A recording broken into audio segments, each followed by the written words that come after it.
Hey everyone, welcome back to the channel. Are you trying to set the opening ringtone on your iPhone but can't find it? Don't worry, in today's video, I'm going to walk you through the possible workaround to sort this issue out. So let's get started. First, head over to the Settings app.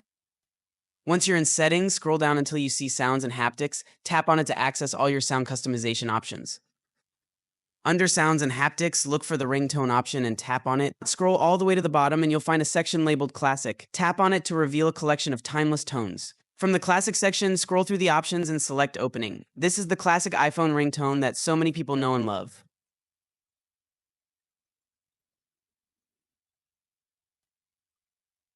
And that's it, you now have the classic opening ringtone set on your iPhone. Pretty simple, right?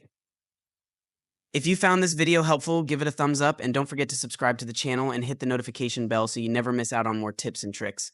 Thanks for watching and I'll see you in the next video.